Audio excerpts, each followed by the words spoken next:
A helping hand has brought motivation to many students. The sorrows of the community have led to more unification. The legacy of a hero lives on in those around him. Welcome back to another edition of Centennial Student News. My name is Ella Hutchinson. And I'm Grayson Castillo. Let's get started.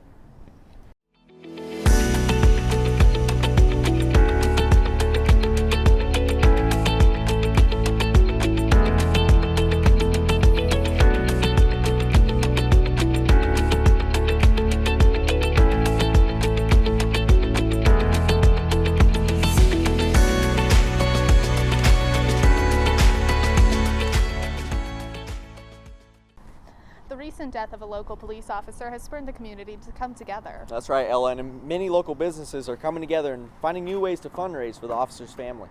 Reporter Abigail Salas tells us more about this developing story.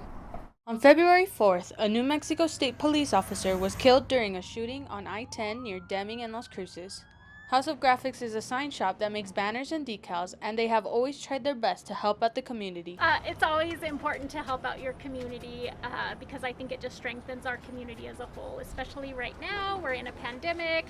It's rough financial times, and to have a tragedy like this occur in our community, it's important to come together and help when we can. House of Graphics set up a fundraiser for both the officer's family and the families of those who were affected by the shooting.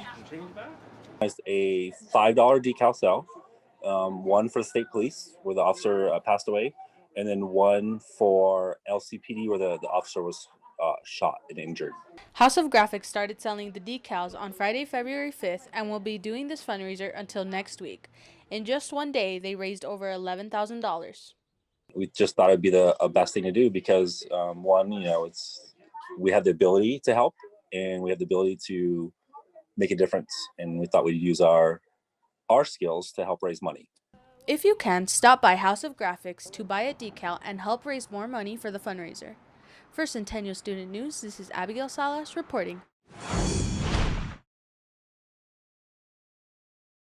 Throughout this pandemic, many have been doing whatever they can to support students. Reporter Mateo Garcia-Bryce shows us how one particular organization is taking steps to create a new way to access books.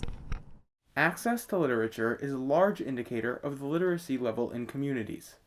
Throughout Las Cruces, one organization in particular is trying to increase access to books through little libraries built in Doña Ana County.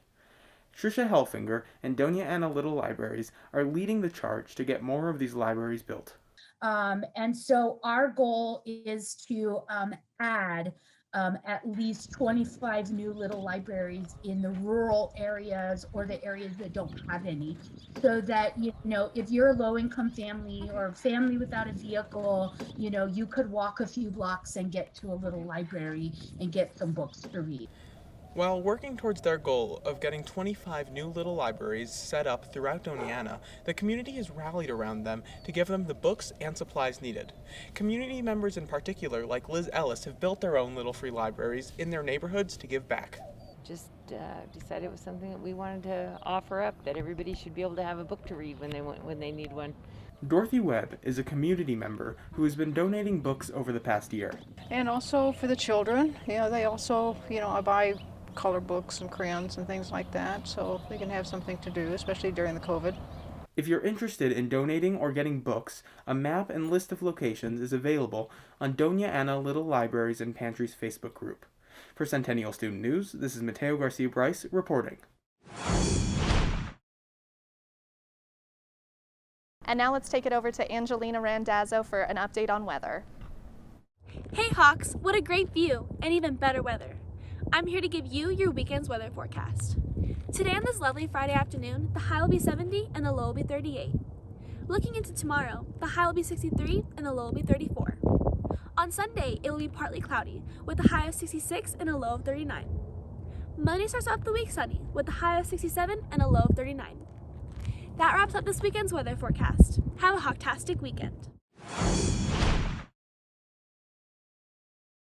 Well, Ella, did you know Jose Reyes, the Centennial softball coach and teacher? Unfortunately, Grayson, no, I didn't personally know him, but I knew if I saw him around campus, he'd always be walking with a smile. Yeah, that's right. And of course, the Hawk community was very saddened to hear of his passing. But our own reporter, Cariana Gamboa, tells us more about the impact he had on others around him.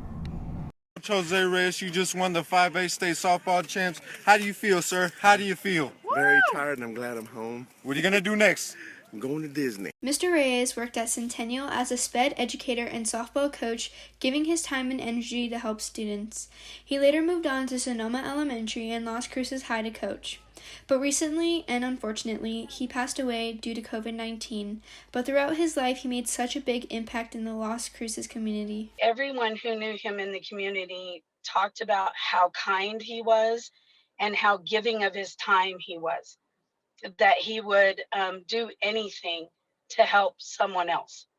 He went to just about every student event at Centennial. He really enjoyed supporting students. He went above and beyond to try and figure out what works best, what are some strategies, and he would do the research and he'd ask questions, and he just really genuinely cared about how to help these kiddos. Family and friends of his explained who he was as a person. I mean, it seemed like he was almost always in a good mood, you know, and laughing and cutting up. And he was one of the best people I've ever known. I mean, and that's the honest truth.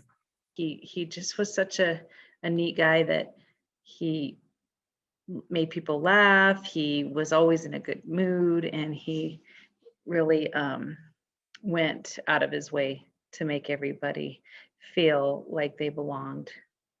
Almost everyone who knew him really liked and respected, admired him, except maybe a few umpires here and there. Mr. Reyes will be remembered as a great person and a hero in our community, and he will be missed greatly. For Centennial Student News, I'm Kariana Gamboa. Well, Hawks, that's all we have for you this week. Thank you for joining us on this edition of Centennial Student News. We hope you have a great week and hope to catch you next time.